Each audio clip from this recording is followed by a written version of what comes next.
Hi everyone, thank you so much for stopping by my channel. Here, I love sharing stories, useful knowledge, and personal experiences that can hopefully bring value to your day. I truly appreciate your support, so if you enjoy the content, consider subscribing and being part of this growing community. I was a loyal husband for 16 years. I gave everything I had to my wife and our daughter, and in return, my wife's personal trainer got her pregnant, and my own daughter helped hide it for months. But the worst part? When the truth finally came out, my wife had the audacity to ask me to raise the baby as my own. This is how I lost my family, rebuilt my life, and found a love I never knew existed. Let me start from the beginning. My name is Marcus, and I'm 44 years old. I work as a software architect for a defense contractor outside of Charlotte, North Carolina. It's a good job, stable, well-paying, and predictable. I liked predictable. My wife Lauren was the opposite. She was spontaneous, energetic, and the kind of woman who could light up a room just by walking into it. We met in college when she spilled coffee on my laptop at the library. She offered to buy me a new one. I told her dinner would be enough. 20 years later, we were still together, or so I thought. Lauren was 39, a part-time yoga instructor at a studio downtown. She was beautiful. I'm not just saying that because she was my wife.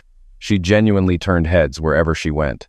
Blonde hair she wore in a messy bun most days, green eyes, and a smile that made you forget whatever you were upset about. She kept herself in incredible shape, which I attributed to the yoga. I should have paid more attention to where that fitness obsession was actually leading. Our daughter Zoe had just turned 19 and was finishing her freshman year at UNC Charlotte. She lived on campus but came home most weekends to do laundry and raid the fridge. Zoe was Lauren's mirror image, same blonde hair, same energy, same way of making everyone around her feel like the center of the universe. They were inseparable. Shopping trips, spa days, late-night talks in the kitchen. I used to joke that I was the third wheel in my own house. They'd laugh and tell me I was being dramatic. Looking back, maybe the joke was on me the entire time. It started on a Saturday afternoon in March. Lauren and I were sitting on the back patio. She had just come home from what she said was an extra-long session at the studio. She was glowing not from exercise, I'd later realize, but from something else entirely. She poured herself a glass of wine, sat across from me, and said the 4 words every married man dreads. "Marcus, we need to talk." I set down my book. "What's going on?" She took a deep breath, and I could see her rehearsing something in her head. "Marcus, you know I love you more than anything. You've been an amazing husband and father. Nothing will ever change that." I felt my stomach drop. When someone starts a conversation by telling you how much they love you, it's because they're about to say something that makes you doubt it.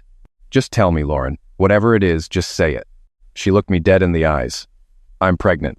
For about 3 seconds, I felt a wave of emotions: surprise, confusion, maybe even a flicker of excitement. We had talked about having another child years ago, but decided Zoe was enough. But a baby at 44? I could make it work. I started calculating I'd be 62 when the kid graduated high school. Not ideal, but not impossible. Then Lauren continued, and everything fell apart. "Marcus, the baby isn't yours." The words hung in the air like smoke. I stared at her, waiting for the punchline. She wasn't laughing. "What did you just say?" "I've been seeing someone for about 8 months. It wasn't supposed to happen. It just did. And now I'm pregnant. And I need you to understand." "Understand what exactly? That you've been sleeping with someone else for 8 months while I came home every night thinking we were fine?" She reached for my hand. I pulled it away. "Who is he?" She hesitated. "His name is Tyler. He's a personal trainer at the gym where I started going a few months ago. Zoe introduced us. She said he'd be great for my fitness goals." I felt like I'd been punched in the chest. Not just because my wife was cheating. Not just because she was pregnant by another man, but because my daughter, my little girl, had introduced them. "Zoe knows about this?" Lauren nodded slowly. "She's known for a while. She didn't think it was a big deal. She said I deserved to be happy." I stood up so fast the chair fell backward. I walked inside without another word. I could hear Lauren calling after me, but her voice sounded like it was coming from underwater. Everything felt unreal. I went to the bedroom, closed the door, and sat on the edge of the bed trying to remember how to breathe. An hour later, I heard Zoe's car pull into the driveway. She was home for the weekend. I heard her talking to Lauren in the kitchen, their voices low, urgent. Then footsteps up the stairs and a knock on my door. "Dad? Can I come in?" I didn't answer. She opened it anyway. "Dad, Mom told me she talked to you. I know you're upset, but you need to hear me out." I looked at my daughter standing in the doorway. This girl I had coached in soccer, taught to ride a bike, stayed up with when she had nightmares. This girl who had set her mother up with another man. "How long have you known Zoe?" She sat on the chair by the window. since pretty much the beginning. Tyler was my fitness instructor first. He's really cool, Dad. He's not trying to replace you or anything. Mom just needed something different. You're always working, always on your computer. She was lonely. So this is my fault? That's not what I'm saying. I'm saying Mom deserves to be happy. She spent her whole life taking care of us. This is just something she does for herself. It doesn't change how she feels about you. I couldn't believe what I was hearing. My 18-year-old daughter was lecturing me about why I should accept my wife's affair. The words coming out of her mouth sounded rehearsed, like Lauren had been coaching her for months. And the baby? I asked. Your mother wants me to raise another man's child. You think that's reasonable? Zoe shrugged. Lots of families are blended, Dad. It's not that weird. Tyler doesn't want to be a full-time father. He's only 32. He's not ready for that. But you're a great dad. The baby would be lucky to have you. I stared at her for a long time. Then I said something I immediately regretted, or maybe I didn't. Get out of my room, Zoe. And tell your mother that if she thinks I'm raising her boyfriend's baby, she's lost her mind. Zoe's face hardened. She looked just like Lauren in that moment, the same defiant tilt of the chin, the same look that said I was being unreasonable. You're being selfish, Dad. Mom gave you everything. The least you can do is support her. She walked out and slammed the door. I sat there in the dark for a long time, listening to them talk downstairs, occasionally hearing laughter. They were laughing. My world was collapsing, and they were laughing in my kitchen. I didn't sleep that night. By morning, I had a plan. I wasn't going to yell, beg, or negotiate. I was going to be strategic. I had spent 20 years solving complex problems for a living. This was just another problem. Monday morning, I called a divorce attorney, a woman named Sandra Park, who had a reputation for being ruthless. I also hired a private investigator named Doug, who came highly recommended by a coworker who'd been through his own divorce. I told Doug everything I knew: Tyler's name, the gym where he worked, the timeline. Doug said he'd have something for me within 2 weeks. At home, I went quiet. I stopped arguing with Lauren. I stopped engaging with Zoe's justifications. I cooked dinner, went to work, came home, and retreated to the guest room where I'd been sleeping since that Saturday. Lauren tried several times to bring up the pregnancy, to discuss our future, to explain why this arrangement would work for everyone. Marcus, in some European countries this is completely normal, she said one evening.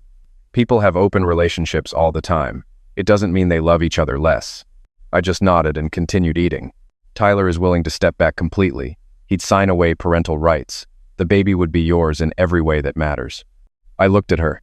Lauren, do you hear yourself? You want me to pretend another man's baby is mine while you continue seeing him behind my back. That's not a marriage. That's a hostage situation. She started crying. I finished my dinner, put my plate in the sink, and went to the guest room. 2 weeks later, Doug delivered. The report was thorough. Tyler Brooks, 32, personal trainer at Peak Performance Gym. Not just seeing my wife, he was also involved with another client, a woman named Jessica, who was 26. He had a pattern: married women, bored women, vulnerable women. Doug got photos of Tyler and Lauren at a hotel in Asheville, at restaurants I'd never heard of, even walking into his apartment together at 10 in the morning when she'd told me she was at the yoga studio. He also found something else. Tyler had been fired from his previous gym in Raleigh for sleeping with a client whose husband filed a complaint. He moved to Charlotte and started the same thing all over again. I took the report to Sandra, and she smiled the way lawyers do when they know they're holding a winning hand. A week later, Lauren received the divorce papers. I was at work when she called. I let it go to voicemail. Marcus, this is insane. I'm not signing these. We need to talk like adults. You can't just throw away 16 years because of one mistake. Call me back right now. One mistake. 8 months of lies, deceit, and manipulation, and she called it one mistake. That evening, I came home to find Lauren and Zoe sitting at the kitchen table like an intervention committee. Sit down, Dad, Zoe said. We need to discuss this as a family. I remained standing. There's nothing to discuss. I filed for divorce. The papers are straightforward. I'm being more than fair. Lauren stood up, her eyes red. You're being cruel, Marcus. I'm carrying a baby. I'm vulnerable. And you're abandoning me. You should have thought about that before you got pregnant by your personal trainer. Zoe jumped in. Dad, you're acting like a child. Mom made a choice for her own happiness. Why can't you support that? I looked at my daughter, this stranger wearing my daughter's face. Because marriage means something, Zoe. Or at least it did to me. I'm done talking about this. I went upstairs, packed a bag, and drove to the extended stay America on the interstate. I'd already signed a lease on an apartment that would be ready in 10 days. Until then, this would do. The apartment was in a complex called Ridgeview Terrace, about 20 minutes from work. It was modest, 2 bedrooms, a small balcony overlooking a pond. Nothing like the 4-bedroom house I'd left behind, but it was mine. No lies lived within these walls. I spent my first few weekends alone. My brother Kevin called every day. He was the only person in my family who knew the full story. He offered to come stay with me, but I told him I needed time. I went to work, came home, microwaved dinner, and went to bed. It was boring and quiet, and exactly what I needed. Then on a Sunday morning, I decided to try the apartment gym. It was small, a few treadmills, some free weights, a rowing machine. I was the only one there until the door opened, and a woman walked in with a little girl. The woman was tall with dark brown hair pulled back in a ponytail. She was wearing running shoes and a UNC t-shirt. The girl was maybe 7 or 8, carrying a book and a juice box. She sat on the bench by the door and opened her book while her mom got on the treadmill next to mine. After about 10 minutes, she glanced over. "You're new here. I haven't seen you before. Moved in last week. I'm Marcus." "Natalie. And that's my daughter Emma reading on the bench over there." She waved, without looking up from her book. We ran in comfortable silence for another 15 minutes. When we finished, she grabbed her towel and paused. "You look like a man who could use a friend. If you ever want to grab coffee, I'm in Building 3, apartment 412. I appreciated the directness. No games, no pretense, just a simple offer of human connection. I took her up on it 3 days later. We sat on her balcony while Emma did homework at the kitchen table. Natalie told me her story. Her ex-husband Jason had cheated on her with his business partner. They divorced when Emma was 4.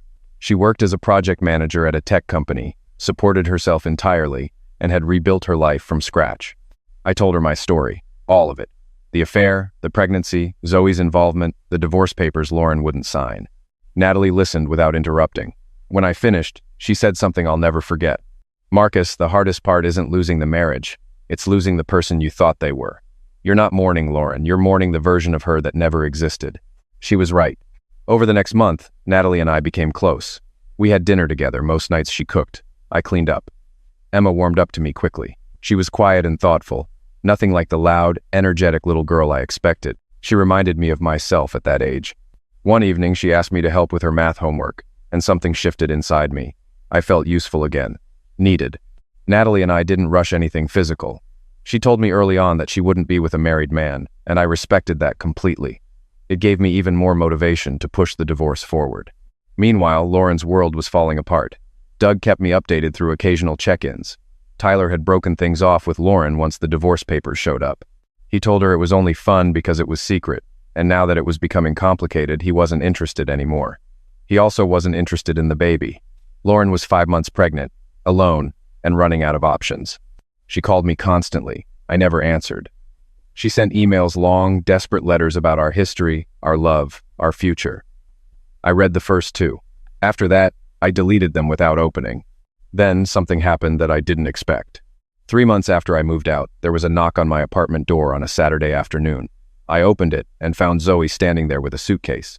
She looked different, thinner, tired. Her eyes were puffy like she'd been crying for days. "Hi, Dad." I stood there for a long moment. The last time we spoke, she'd called me selfish and childish. Now she was on my doorstep with a suitcase and swollen eyes. "What are you doing here, Zoe? Can I come in, please?" I stepped aside. She walked in and sat on the couch, setting her suitcase by the door. I sat across from her and waited. "Dad, I need to tell you some things, and I need you to just listen. If you want me to leave after, I will." I nodded. She took a shaky breath. "After you left, everything got worse. Mom stopped functioning. She drinks almost every night. She calls in sick to the studio. She hasn't cleaned the house in weeks. Tyler ghosted her completely. He blocked her number. She drove to his apartment and he wouldn't open the door.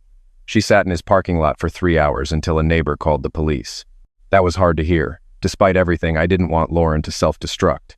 "And me," Zoe continued. "I lost my boyfriend Ryan. We'd been dating for 5 months, and things were going great. But someone at school found out about Mom, and Tyler, the gym's owner, posted about it on social media as a warning to other clients. Everyone knew. Ryan's mom told him she didn't want him dating the daughter of, she paused, a woman like that. Ryan sat me down and asked if I thought cheating was acceptable. I told him what Mom always told me, that sometimes a woman needs something different, and it doesn't mean she doesn't love her partner." She wiped her eyes. "He looked at me like I was crazy, Dad. He said if I believed that, then he couldn't trust me. He broke up with me that night. And for the first time, I understood why you were so hurt, because I felt the same thing, that feeling of someone you trust telling you that your love isn't enough." I didn't say anything. I let her continue. After Ryan, I started thinking about everything differently. I talked to his mom, actually. She didn't hate me. She was kind. She told me that marriage is a promise, and breaking that promise has consequences not just for the cheater, but for everyone around them. She said Mom didn't just cheat on you. She cheated on our whole family. She cheated on the life we built together, and I helped her do it. Zoe was crying hard now. I handed her a tissue and moved to sit next to her. I was so stupid, Dad.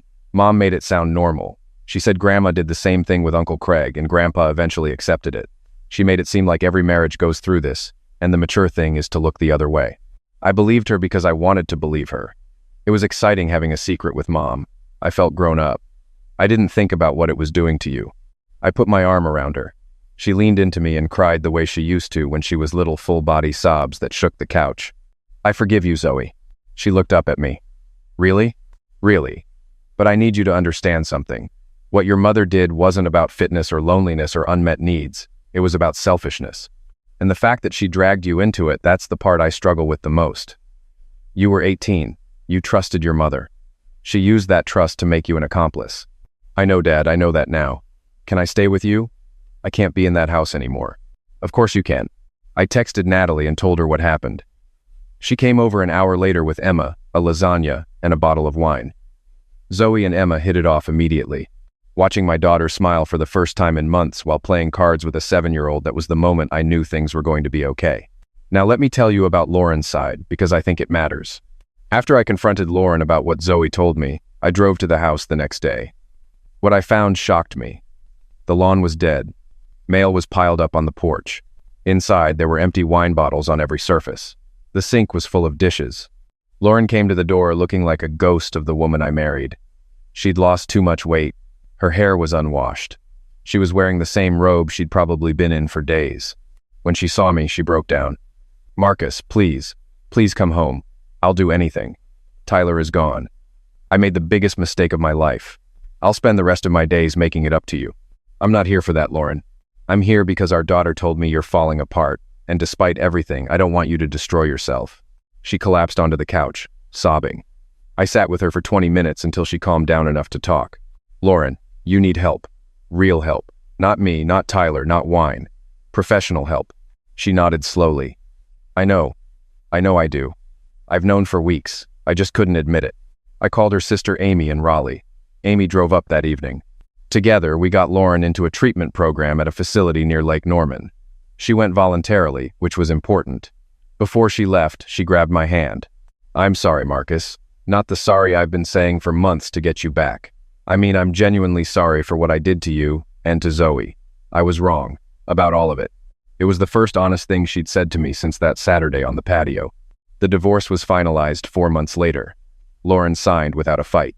The terms were fair. She got the house. I paid reasonable alimony and child support. She was 7 months pregnant by then and had been sober for 2 months. She gave birth to a baby boy she named Oliver. Tyler signed away parental rights without hesitation. Lauren's sister Amy moved in to help with the baby. Slowly, Lauren started putting herself back together. That was 5 years ago. I married Natalie on a warm October afternoon at a vineyard outside of Charlotte. Zoe was my best woman. She refused the title of bridesmaid and said she'd stand on my side. Emma was the flower girl and took the job more seriously than any 7-year-old has ever taken anything. She counted her steps down the aisle and placed each petal with surgical precision. Kevin was there with his wife. Lauren was not invited, but she sent a card that simply said, "Be happy, Marcus. You deserve it." Natalie and I now have a 3-year-old son named Caleb, who has his mother's brown eyes and my stubborn streak. He follows Emma around the house like a duckling. Emma is 12 now, an honor roll student who wants to be a veterinarian. She still calls me Marcus, but last Christmas she made me a card that said, "To my bonus dad," and I cried in the bathroom for 10 minutes. Zoe graduated from UNC Charlotte last spring with a degree in psychology. She wants to be a family therapist. The irony isn't lost on her. She and Lauren have rebuilt their relationship, though it's different now. Zoe sees her mother clearly not as the glamorous, fun best friend she was raised to worship, but as a flawed woman who made terrible choices and paid for them. She loves her anyway. She visits Lauren and Oliver every other weekend. Lauren remarried a year ago, a man named Greg, a quiet, steady guy who teaches high school history. They seem happy. She's been sober for 4 years. We're not friends exactly, but we're civil. We sit together at Zoe's events and make polite conversation. When Caleb was born, Lauren sent a baby blanket she'd knitted herself. Natalie hung it over the crib without hesitation. Sometimes I think about that Saturday afternoon on the patio when Lauren said those 4 words. I think about how different my life would be if I had said, okay, if I had swallowed my pride and accepted her terms the way she expected me to. I'd still be in that house, probably, pretending to be happy while my wife slept with her trainer and my daughter told me I was selfish for caring. Instead, I'm sitting on my own patio now, watching Caleb chase Emma through the sprinkler, while Natalie reads a book in the chair next to me. Zoe is coming for dinner tonight. She's bringing her boyfriend, a medical student named Andrew, who treats her like gold. She told me last week that she set firm boundaries in every relationship she's had since Ryan. No secrets, no games, no compromises on loyalty. I asked her what changed. She looked at me and said, I watched what it did to you, Dad, and I watched what it did to Mom, and I decided I would never put anyone I love through that. That's when I knew. Not everything was lost. Some things were just rearranged into a shape I never expected, and somehow, it was better than what I had before.